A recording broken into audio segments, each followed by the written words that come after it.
3 team போட்டிருக்கோம். இந்த மாதிரி அப்ஸ்காண்டிங் அக்யூஸ்டு பிடிக்கிறது, பிடியாணை உள்ள ஹெச்எஸ் ரவுடிஸை பிடிக்கிறது அப்படின்னு சொல்லி. ஸோ அப்போ இன்ஸ்பெக்டர் வந்து அதை பார்க்க வரும்போது இது உள்ளே போகிற வண்டியை பார்த்துறாங்க. அதனால் அவரை ஃபாலோ பண்ணி துரத்திட்டு வராங்க.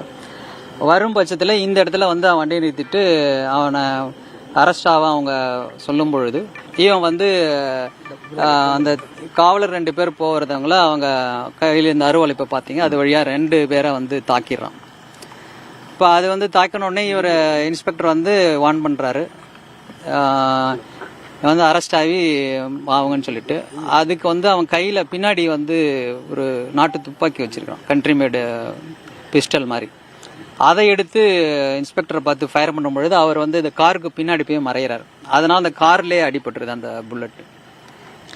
ஸோ இப்போ அவ்வளோ ஃபயர் பண்ண பிறகு தற்காப்புக்காக இன்ஸ்பெக்டர் வந்து அவரை காலில் சுடும் பொழுது அவன் குனியும் பொழுது செஸ்ட்டில் பட்டுட்டால உடனே அவனை வந்து ஹாஸ்பிட்டல் பக்கத்தில் இருக்கிற வேலம்மாள் ஹாஸ்பிட்டலுக்கு கொண்டு போகிறாங்க.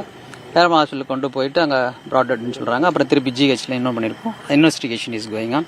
அவர் ஜெயம் வந்து பார்த்துட்டு அதுக்காக வெயிட் பண்ணுறோம். பார்த்துட்டு ஃபர்தர் இன்வெஸ்டிகேஷன். இப்போ எத்தனை ரவுண்டு ஷூட் பண்ணியிருக்காங்க சார்? ஒரே ரவுண்ட், தற்காப்புக்காக ஒரு ரவுண்டு தான் ஷூட். ஒரு ரவுண்டு தான் ஷூட் பண்ணுறாங்க. தேங்க்யூ.